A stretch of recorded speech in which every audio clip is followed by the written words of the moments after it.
The Committee on Military, Veterans, and Homeland Security will come to order.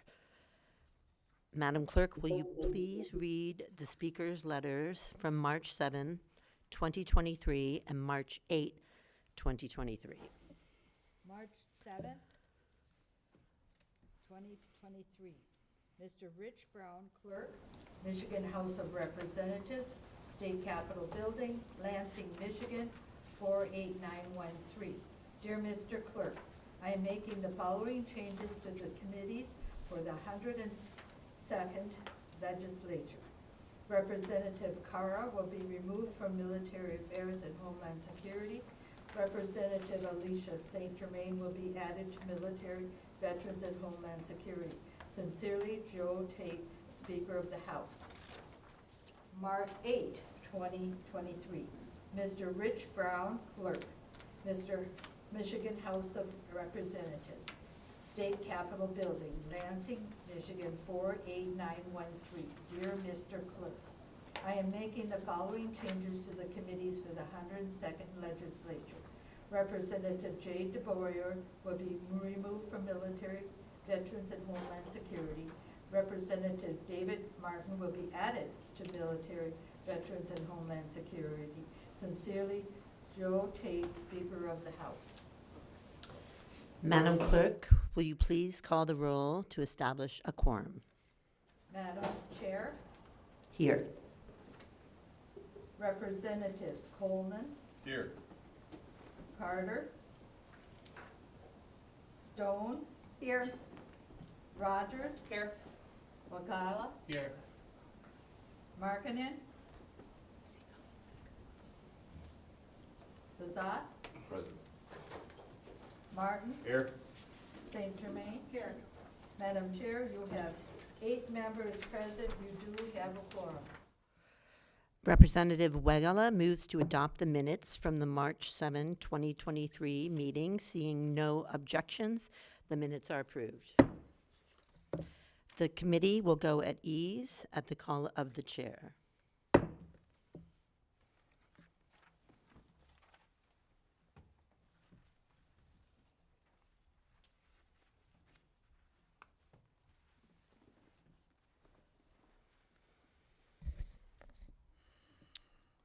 The Committee on Military, Veterans, and Homeland Security will come to order. Thank you, Mr. Chair.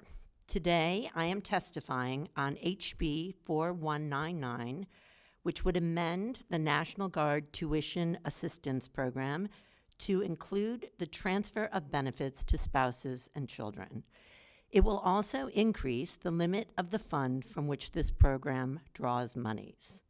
As you heard last week, the Michigan National Guard Tuition Assistance Program, MING-STAP, is an important tool in the state's toolbox to incentivize both National Guard membership, including recruitment and retention, and continued education. The reality is such that Michigan needs to do everything it can to offer better services to those who are serving our state and nation. The legislation before us is mainly a reintroduction of SB 104 from 2021. In working with stakeholders, it was determined that we should tighten the language as to who would qualify to use these benefits. Therefore, a spouse is now defined as someone lawfully married, and a dependent is defined as a child, stepchild, or legally adopted child under the age of 26. The other minor update is that we raised the not-to-exceed cap to $15 million from $10 million in anticipation of the increased interest in the program. While it does not put any additional appropriation into the fund, it allows for an increase to the amount that is allowed to be held in the fund should this bill become law. Thank you for allowing me to speak to my bill this afternoon, and both the stakeholders and I are happy to answer any questions you might have. Well, thank you, Madam Chair. Are there questions from the members? I'd like to recognize Representative Martin. Thank you, Mr. Chair. The question I have, I administered MING-TAP at Mott Community College. I was the VA rep, and so by extension, I also did the National Guard. When it has a limit on the age for the dependents, So the member has to be serving at the time, and their child has to be under the age 26 for them to use it? So, okay, that would kind of limit the number of people there. Yes. I checked, at Mott Community College, there's currently no National Guard members with dependents attending, so I just wanted to see it, how wide-ranging this might be. Thank you. That's correct. Representative Rogers? Thank you. I think some of us started to ask this question last week, but it was a little bit early, so we're gonna uplift it again. So what are the numbers? What does this represent? How much expansion would it be? And then I see the 10 million is replaced with a $15 million figure. So is that an adequate amount that's going to cover the cost? I'm allowing my fabulous people here to answer some of these questions. Thank you for that question. Is this okay from here? You can come up. Yeah. Yeah. Come sit here. Have a seat. General Rogers, thank you for being here. Thank you, General, for being here. We appreciate it. Oh, thank you. It's my pleasure, and thank you for that question. So what we've done to estimate the costs is look at the utilization historically of just the service members. We then stepped back and took a look at the number of spouses and then the number of dependent children, and we had that number, and then we used some historical averages of those across the state who typically, on a percentage basis, go for educational opportunities, either graduate, undergraduate, or to the professional trades. And we used some of that number to estimate a percentage of our folks who would potentially be seeking this type of benefit. So we've used historical averages to project based on our population who may be interested, and that's where we came up with the additional $5 million cost for $11.5 million over the course of the year. So, but then we also put in some of the safeguards, some of the definitions to make sure that it didn't have any uncontrolled growth. And at the end of the day, with this authority, I'm responsible to manage within the budget. So each year will be managed within the budget, but we are comfortable that these estimates reflect a reasonable prediction on utilization. Thank you. And a follow-up, Chair, if I may. Sure. The 5 million, thank you so much. That really helps explain it. I appreciate the information. And then the 5 million, do you have a designated area in the budget that's coming from? So that would be, so the current appropriation is $6.5 million. This would be another additional, I suspect it comes out of the general fund, but I'm not the one versed on appropriations here within the state. Thank you. Are there any more questions from the committee? The committee will go at ease. Call the chair.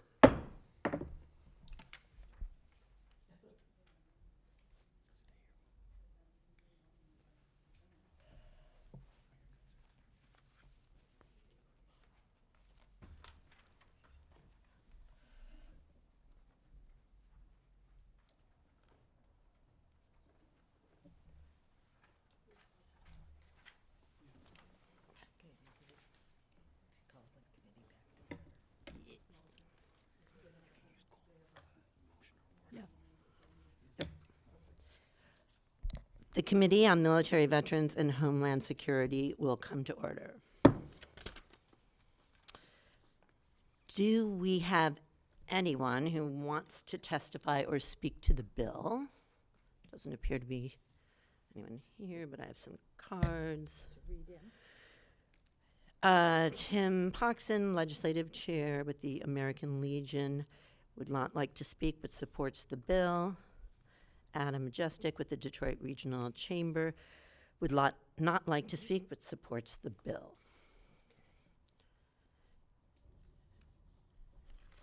Okay. Do we have any committee members that have any further questions? Okay, we need a motion to report House Bill 4199. Representative Coleman moves. Madam Chair, will you please call the roll? Madam Chair, Yes. Representatives Coleman, Yes. Carter, Stone, Yes. Rogers, Yes. Wazala, Yes. Markinen, Bazat, Yes. Martin, Yes. St. Germain. Yes. Madam Chair, you have 8 affirmatives, no nays, and no passes. House Bill 4199 is reported with recommendation. Next, we have a presentation from Major General Rogers, the Director of the Department of Military and Veterans Affairs. Major General Rogers will be providing an overview of the department. I am looking forward to hearing from you today, and the floor is yours.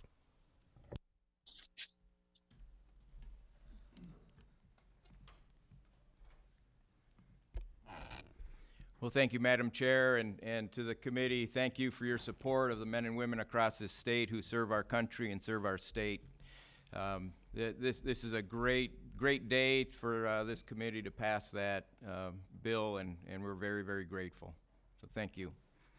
I appreciate the opportunity to address the committee today, and I was asked to give an overview of our department and the activities within our department. So I'm shooting for a 30-minute presentation. If there's any interest or concern with that, please let me know. But when a general has a microphone and an audience, you never can tell what's going to play out. But I'll do my best to stay disciplined. But thank you for that. I do have some charts. I don't know if you have hard copies. I'll advance the electronic copy as I speak. And again, this is a general introduction, and we always look forward to an opportunity to come in and deep dive into any particular subject that the committee has interest in the future. So I do have the distinct pleasure of being the director for the Department of Military and Veterans Affairs. That is a cabinet position. And then I'm dual-hatted and quite often referred to as the TAG, which is an acronym, stands for the Adjutant General. And the Adjutant General responsibilities are those military responsibilities on overseeing both the Army and Air National Guards. So, our organization is very blended with uniformed serving members, both active duty and part-time, and then also civilian employees, both federal and state. So it's a very complex business model, and I'll do my best to portray the idiosyncrasies of that. So I'd like to jump into my first chart, and here's the agenda. And I'm just going to talk to the different elements of our department: the Army Air National Guard, the Army National Guard, the Michigan Veterans Affairs Agency, and the Michigan Veteran Homes, and then our state operations, which do have general support functions from the state government perspective for the entire department, but then they have some unique program responsibilities that I'd like to touch on and bring to the attention of this committee. This is a relatively large organization when you take into account all members, part-time and full-time. It's about 11,500 members. We have members of our department from all 83 counties. A majority of those are part-time or drilling status Guard members that do serve that weekend a month, 2 weeks in the summer, which is kind of the bumper sticker for the National Guard. Although the reality of it is we're much busier than that, and just about everybody does extra duties throughout any given year. So of that 10,500 uniformed members, we also have about 1,000 civilians that support those folks and support our veteran homes and veteran services. So again, as I go through each one, I'll try to offer some insights into each one of those programs. First, let me start with the Air National Guard. The Air National Guard is centered around 3 principal bases across the state of Michigan. The largest base and largest presence is in Macomb County, and that's a Selfridge Air National Guard base. That's been in existence since 1917, and it has hosted a flying mission ever since. It's actually named after the first military aviator from the Finish state of these couple of calls. I'll bring that information. from the state of Michigan, who first military pilot who died flying with the Wright brothers. So he was at the beginnings of the flight aviation in the world, but he's also at the beginning of military aviation. And unfortunately, he passed in a aircraft crash, and that's what Selfridge is named after, that individual.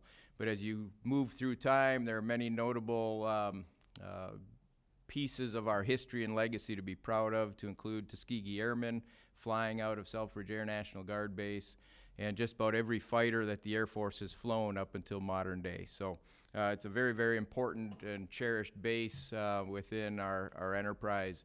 That base alone has about 1,700 folks that serve on the base from a military perspective, but it's also home to 70 other tenants.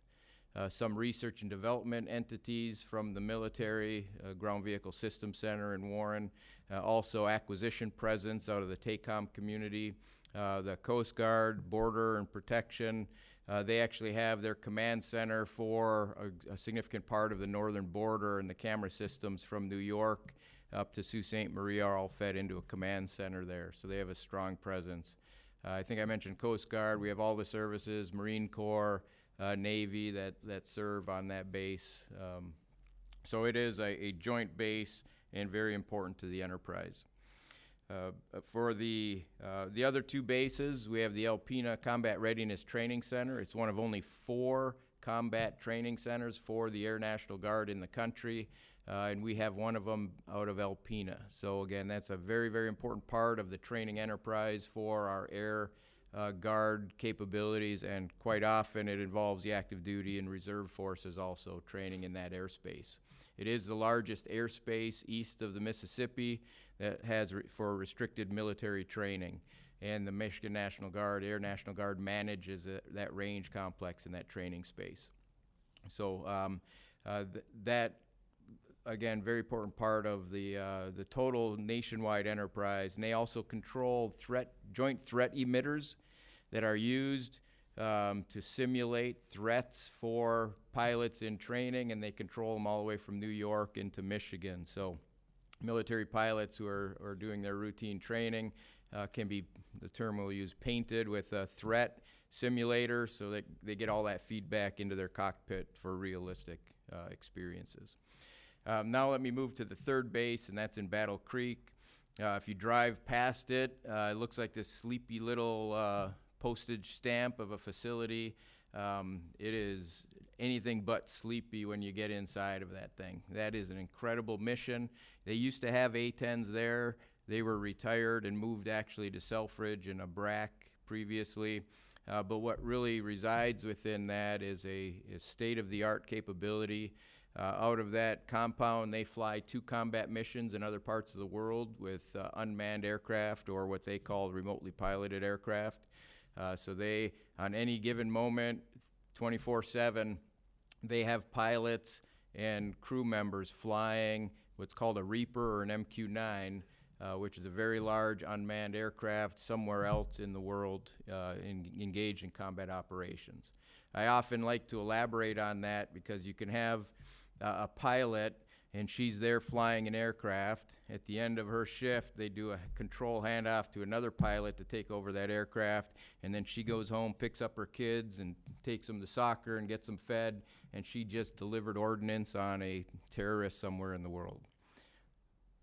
So if you think about that, and you think about the impact and the importance to our national security, and yet these are people who are living in our communities every day. So it's a very unique type of mission, and something that's very serious, but highly effective. And that's happening right here out of Battle Creek.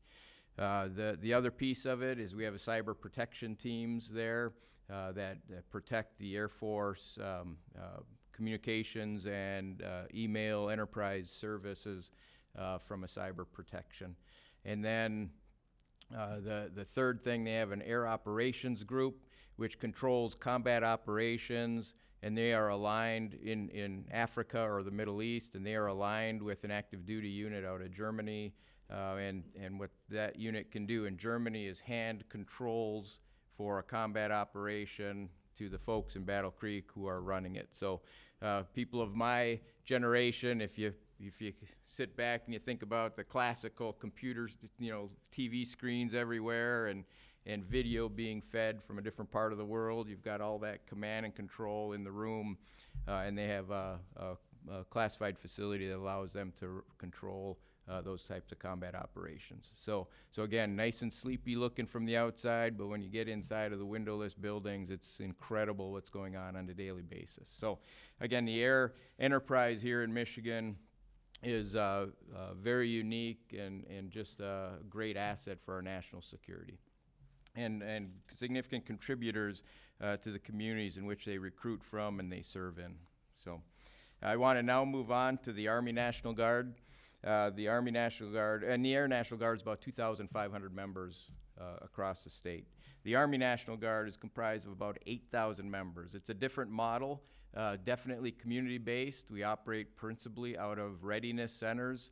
There's 40 plus readiness centers across the state. So if you think of your armories or those facilities in it, many of you have those in your communities.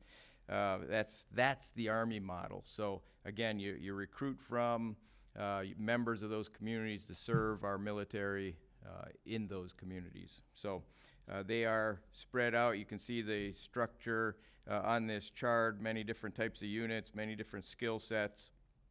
We do have, in addition, 9 maintenance facilities and then 4 aviation facilities. The closest here is in Grand Ledge. That's our principal aviation facility. But we also fly out of Grayling, and we fly out of Selfridge with the Army Aviation. So at any given time, the Air Force model and Army model are very different for deployments. The Army model is now based on a 9-month deployment overseas or in the continental U.S. We do have people serving on the southwest border and have for the last 3 years. That's been a constant and ongoing presence as part of that national security and really support to the Customs and Border Protection teams that are down there. But our principal mission is always war fighting, and we're funded to be war fighters. We're funded to be that combat reserve for our active duty Army and Air Force. And again, this is a very busy year for our deployments. We will have upwards of 1,500 out of our 8,000 deployed in combat operations overseas. Right now, we're just under 1,000 as units roll in and out for their rotations. So when you presently today, if you're watching the news and paying attention in eastern Syria and the activities going on there, that is a Michigan National Guard infantry battalion. So you don't hear that in the news report because we're all the same when we're activated and deployed. We train to the same standards. We're expected to perform at the same level, and we need to understand every day that we are preparing for that environment, and we take our training very seriously throughout the state. So they are fighting drones.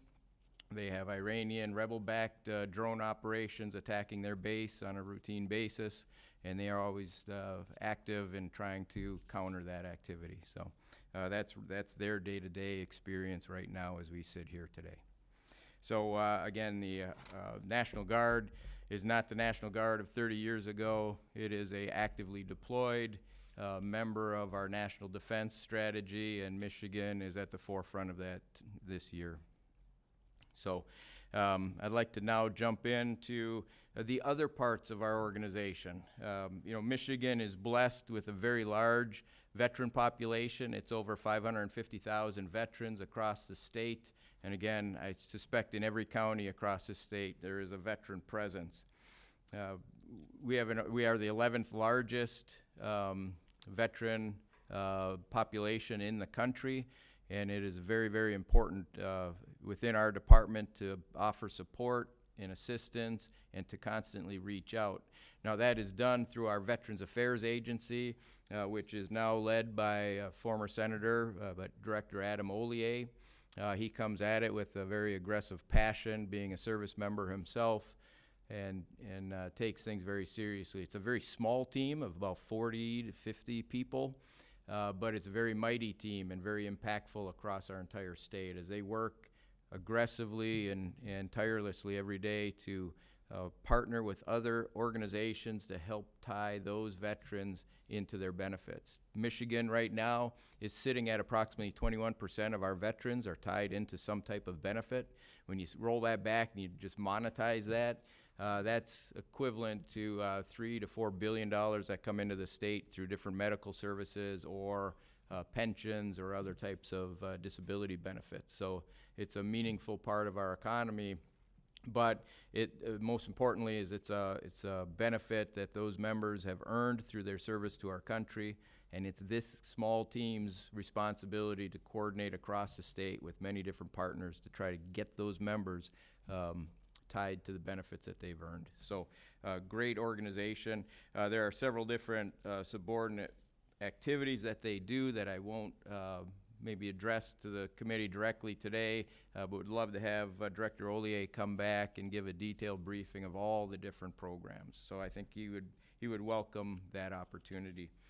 But it is a network, as I referred to a couple times, and the veteran service organizations that are across this state are incredibly important to our outreach, and they through a coalition, they support our activities on a daily basis. And then, of course, the presence in each county or majority of the counties who have veteran outreach programs and veteran coordinators working through them to make sure we have local people that are known within the communities who are reachable by the veterans that work in those communities and serve and are possibly retired in those communities. So very important part of the efforts to, again, reach out. And we'd love to have 100% of our veterans tied into benefits. That's probably unrealistic. Some actually don't want it. They refuse the benefits they've earned. They just don't feel like they need it and don't want to ask for it. So you'll never get to 100%, but I'm not satisfied with 21%, nor is Director Ollier. So we'll continue to work with our partners and aggressively try to have events to outreach. So let me jump into and I'm just letting you scan some of these MVAA efforts. Let me now transition into our veteran homes. Every state has a different model, but with us, we're blessed to have veteran homes in this department. There are now 3 veteran homes in the state of Michigan. The newest one is at Chesterfield Township. That's our Chesterfield veteran home. That was just opened up about 1.5 years ago, and we are continuing to staff up and fill it. I think we're probably about 70% full at this point. There's one wing, because of staffing, we've not been able to open up. And I think that's something you see across the medical community in Michigan. I think nationwide, even skilled nursing and the competition for nursing assistants personnel, nursing personnel, it's very, very competitive, and there's a lot of private entities that can offer more monies and stuff. So attracting the talent, training the talent, and then retaining the talent is a key mission across all of our homes. The other 2 homes, Grand Rapids, which is very familiar to most people in Michigan, that is a new facility right next door to the old facility. And if you have not had a chance to go visit one of these, I really ask you to do that. The doors are always open. These are beautiful, state-of-the-art. And it goes from more of what I refer to as an institutional model with multi-floors, more of that hospital feel and setting, to more of a resort setting, single floor, set up in communities. They even call them neighborhoods, the different offshoots from the main assembly area. They're called neighborhoods, and everybody belongs to a certain neighborhood. So it's set up with that construct, but they have delis, they have coffee stands, they have just barbershops, all kinds of different support. So a person feels like they are living in a resort setting, and they are getting the skilled nursing care, both for ambulatory, non-ambulatory type of care. So it's really an amazing facility. So that's up and running also. And then Jacobetti up in Marquette is our third. That one was approved last year for a replacement home, and we're working to secure property for that home and eagerly working toward getting that well underway. So as soon as we have the property finalized, we can secure the federal match, and then we can get that facility built. So that will be very exciting. Once that one's built out, all three will be of the same standard, same model. And it's really a blessing in Michigan, and I think it speaks to this body who appropriates the funding and makes that a priority for our state, and to give back to those veterans who are in their final years of life, who need that skilled nursing support to get through their day. So, and all the activities that make it a meaningful few years. So, again, something the state of Michigan can be very proud of. What this pie chart shows is really the breakout of the money. The revenue for those facilities comes from multiple sources. 35% comes from the general fund. We are looking at the model, always trying to reduce that general fund demand, but I don't foresee a business model where they will be purely self-sufficient and not dependent on the general fund. I just don't see that as being practical.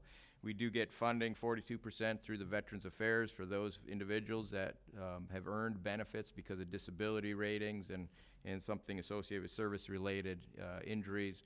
They do get funded. Those who have the ability to pay, they carry some of the expense and pay their way. What we've experienced is that veterans from World War II had a lot more financial ability to contribute and pay a portion of their the cost of their stay.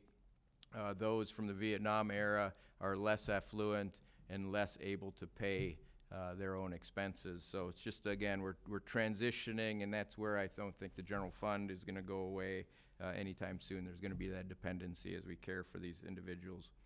And then other federal, the CMA, CMS, Medicare, Medicaid, and that's what's great about the new facilities is that the entire facility qualifies for the Medicaid and Medicare contribution, where in the older facilities they didn't meet the standards, so we would not be compensated for those rooms and the members who are staying in those rooms. So again, this is really optimizing the business model to maximize those different revenue sources from the federal level back into the state.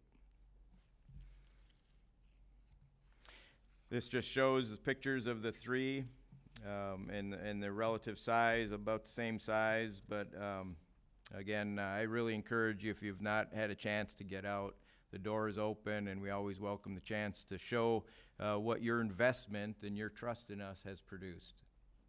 And that's really what this is about, because we're not doing it without the support from committees like this and members of the legislation. So.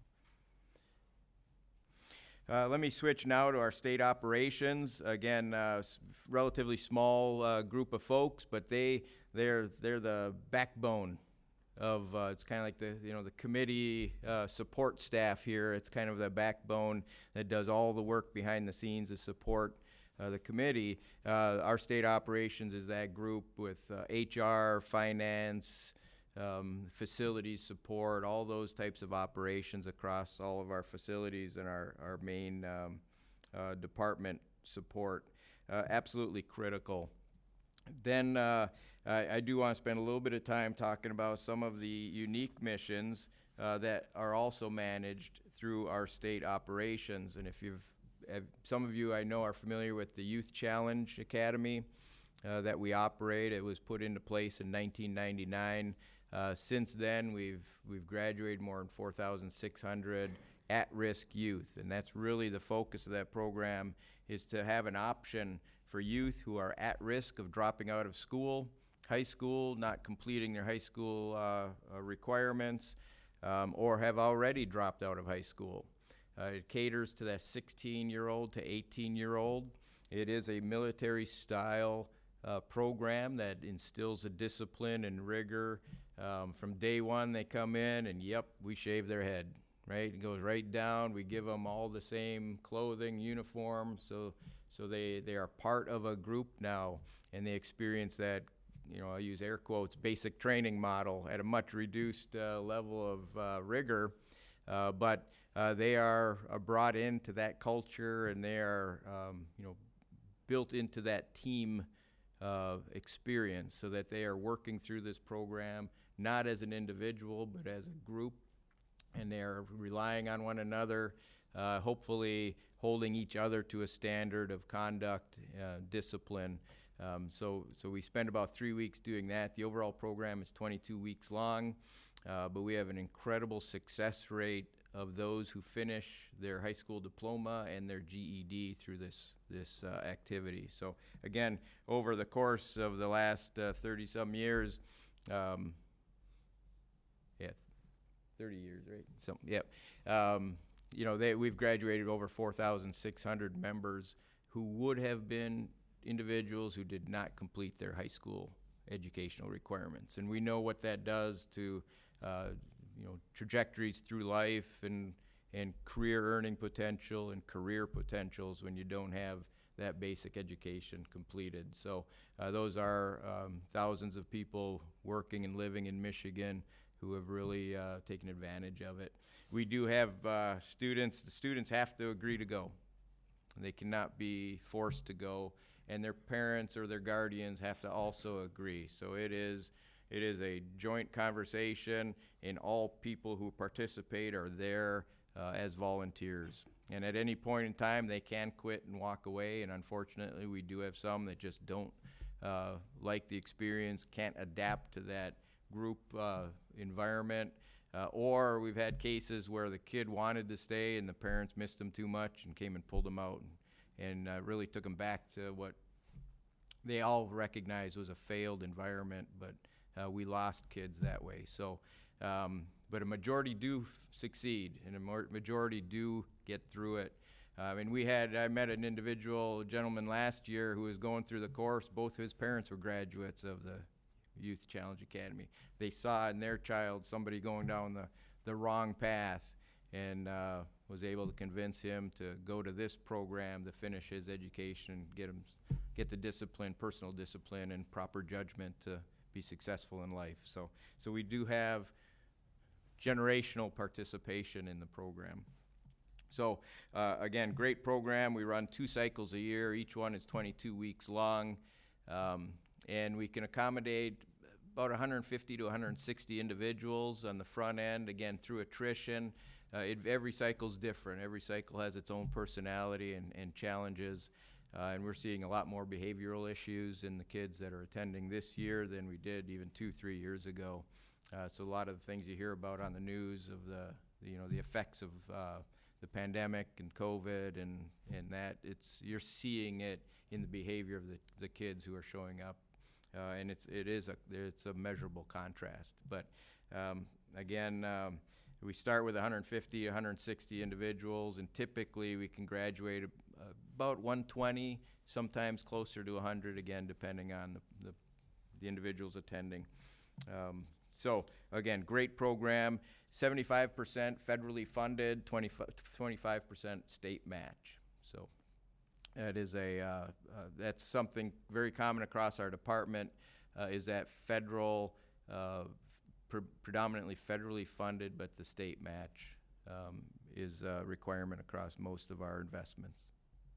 So let me now talk to the job challenge, and this is a newer model. It's probably 4 or 5 years old, but this was created recognizing that we had students now in Youth Challenge who, for lack of a better term, got their act together, now are focused. They've achieved their high school diploma, GED, or they're very close to it, and they now are asking themselves, well, what am I going to do as a career? What's my next step now that I'm finishing high school or just about to finish high school? And that's really where Job Challenge came through. And maybe I need to pause. Our educational partner for Youth Challenge, to get that high school equivalency or the diploma, is the Marshall School System. So they provide the teachers, they provide that academic rigor and curriculum, and they manage that part of the process as a partner in Youth Challenge. As I transition back to talking about Job Challenge, we work with the community college in the area who helps us create these pathways to a career, and I have them listed up there on the chart. I won't go through all of it, but these are the ones that were set up based on demand signals that we saw.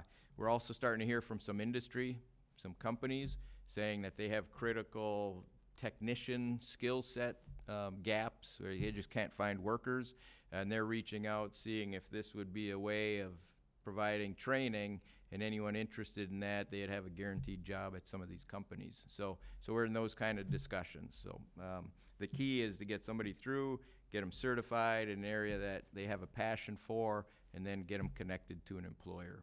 And I think that helps the communities, helps the employers of our communities find the talent that they're all competing aggressively for. So that's what's this is going on there. It's about 20 weeks. Again, all of this is no cost to the attendee. We can take 60 people per class, and we can do 2 sessions. The only real requirement is you have to be a graduate of the Youth Challenge. You can't just come off the street and into it. So we're trying to keep those successful candidates out of the Youth Challenge moving and getting into a career field of interest to them. And again, it all starts with somebody who's at risk, who's doesn't have the discipline or has a family environment that's not supporting them and helping them, or they've fallen in with the wrong group, and they just need to break away, separate themselves, and focus on being a mature, successful adult on their own. So that's what this is all about. So again, amazing program, and it's managed out of our state operations. Mike Price, who's here with me, he can raise his hand. I won't see it, but he's the one that oversees all those programs in the state operations. So I know I've been droning on, and I'm terrible at time management when I start talking. I think I'm pretty close to my time limit, but just this chart captures our bumper sticker and our philosophy. It's a member for life, so from the moment somebody swears an oath to defend our Constitution, federal and state Constitution, we consider them a member of our department till their final day. So we're responsible for them when they're in the service, when they come to Michigan or reside in Michigan, whether or not they're part of the Michigan National Guard, we don't care. The fact that they serve their country is what matters. We get them support through the veteran benefits that they have earned. And then if they need skilled nursing at their final phase of life, we're here for that too. And then one thing I didn't touch on was the funeral honors that we conduct throughout the state.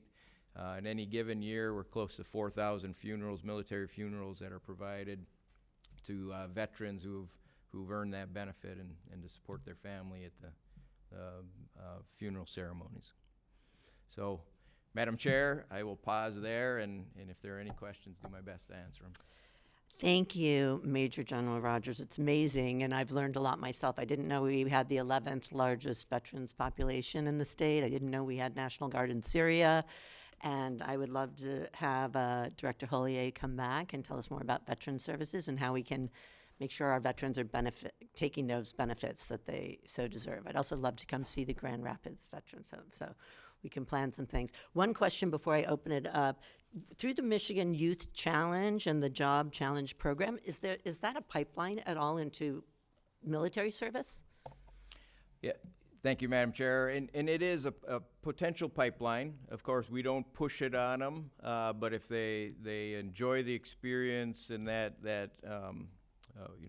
military community, we do have people who choose to join the military.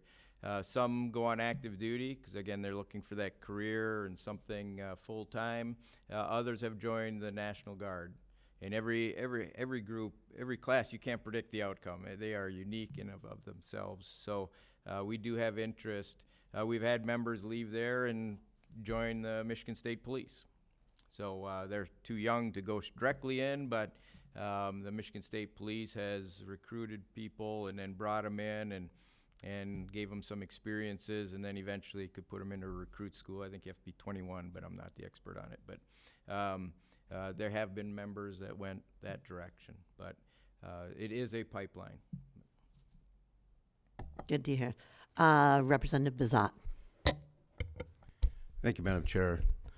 General Rogers, first, great presentation. Thank you for your service and your dedication. It's much appreciated. I mentioned this to former Rep. Sabo last time, but I'm a big fan of the DROP program. I think it's if I got this right or not, but It's the program you guys have where you take employers around to different bases and let them know what the military are, what they're doing, and they need the support not only for that individual that's been deployed, but also the family that's worried back home. But I have two quick questions for you, and I don't know if you can answer these, but I'd like to put them on your radar. House Bill 4065 passed last session. Governor signed that in, and all that does is recognize Vietnam veterans and Agent Orange victims. And thus far, we haven't seen it come down to the county Veterans Affairs, or to my knowledge, nobody's got one. So I'd like to see that process move forward. I suspect that would go down to the county level, right, to have that access through the county board of Veterans Affairs. Yeah, Representative, off the top of my head, I don't know the process for the overall management. It would definitely be within our MVAA and under Director Ollier to oversee the execution of that program. But I have to admit, I don't know the nuances of how it gets executed. I'd appreciate if you'd take a look at that. And the other bigger issue is, you mentioned it already, veterans, if you run into a roadblock, especially as senior citizens or Vietnam veterans, and if they see a roadblock, they just quit. The system's working against me, and I see this with the 100% property tax for 100% disabled, the property tax exemption. We're having a huge problem. Some of our township clerks look at that, and they're executing that property. There's 3 different exemptions there. The 100% disabled veteran is the easy one. Number 2 is the 60% disabled veteran, but being paid at 100%. There's some confusion there, and I don't know why that is for our county clerks and township clerks. And it's very frustrating because the Veterans Affairs, I'm on the board of Veterans Affairs, Livingston County, and we see this all the time. And veterans are upset because they're not getting, I think the townships are upset, I mentioned this last week, but they're upset because it's an unfunded liability. So maybe we need to address that, I don't know, moving forward. But it is a major problem in our county, and I suspect it's an issue for other state reps in their districts. So I want to put those 2 issues on your radar and see if we can work on those moving forward. Thank you, sir. Yep. Thank you, Representative. And the Treasury Department is the lead department for the property tax, but we work closely with them and will continue to support and help make that successful as it materializes. Representative Martin. Thank you, Madam Chair. Good to see you, General. Got a couple things. I want to give a little brief history.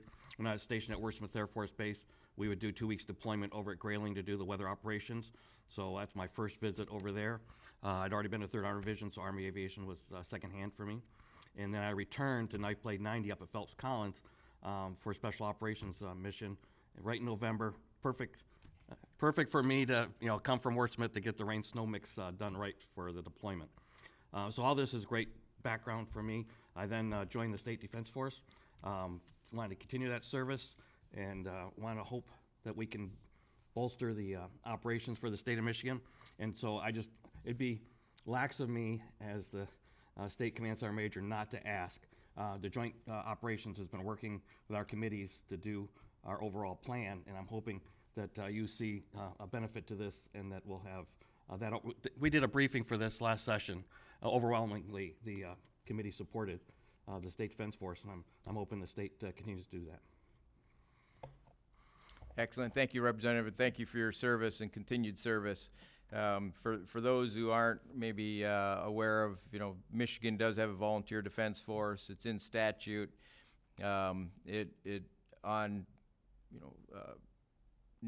Based on need, the governor can activate the defense force. It's been in existence since the 60s. Okay, for quite some time, and it was really during the World Wars when all the National Guard, what we call National Guard now, would be taken and deployed overseas. Who was here to support the infrastructure was kind of the premise. So we have this capability. It is kind of, if activated, it works or under the authority and direction of the Adjutant General. So we've been working with the group over the last year or so to define exactly the roles, the needs. We've just coming out of about 25 years of conflict, then the COVID pandemic, and we just have to figure out, we have people in the state who have a passion for service, who are volunteering their time and their talents and want to be part of the solution. So we have to figure out how to make that meaningful and how to work out all the details of how to make that work. So that's maybe some background on this issue, and we're continuing. It's a work in progress, always too slow, but need to get it right so that we can actually take advantage of it. Thank you. Representative Rogers. Thank you, General. I just wanted to ask if you could give us an update. I had the opportunity to tour my local armory, and I know that there's been upgrade plans throughout the state, but if you could give the committee a little flavor for where you're at with those. I'm especially encouraged about the upgrade to the women's facilities and breastfeeding rooms and that kind of thing. So if you could get a snippet of that, that would be great. Yeah, that's great. Thank you for bringing that up, Representative. And we are the benefactor of a priority of the governor's, where she became aware of the conditions of our readiness centers in our communities. We have, again, 37 of them across the state, and then some larger facilities, but 37, 34 of them desperately needed some renovations. They were primarily built in the 70s, some early 80s, some in the 60s, but they were built for an all-male formation, all-male service.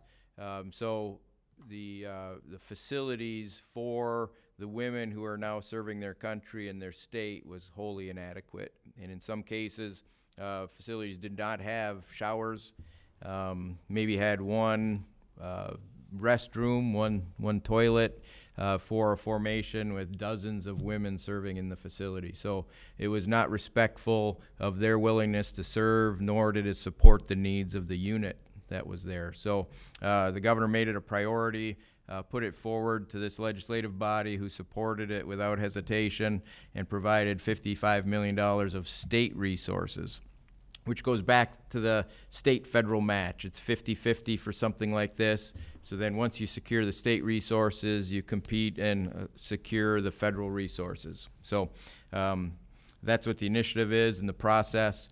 So we have initiated construction last year as soon as the bill passed and the funding was made available. We already have one facility at Grand Ledge, 100% complete. I think the numbers today, we have 8 more under construction. We have, as we get the federal monies, we award the next one. So we have designs complete on almost all of them. The final designs will be complete by July. And then as the monies flow in, we can bid those renovations in the community. So we have 2 more we anticipate that will be bid in the next couple months. So I think that puts us up about 11 or so of the 34 facilities that are going to be renovated. So again, just holding us up are the federal resources. We have federal members of the federal delegation from Michigan who are advocating strongly. Senator Stabenow pushed for and secured additional federal monies flowing in for this very purpose, which of course gets considered nationally, but we're fighting for the Michigan slice of the pie, since we are the first state in the union to holistically address this shortcoming and get after it. So something you should all be very proud of, and Michigan should always lead the nation, right? We should always want to be that first at everything. So this is a proper first. Now, some people who are a little more pragmatic are saying, okay, so you're doing all this work for restrooms, for showers, and lactation rooms in every facility. Because we never want a young mother to have to decide service to their nation or taking care of their family, because we know what they're going to pick, right? And we don't want to lose that talent. So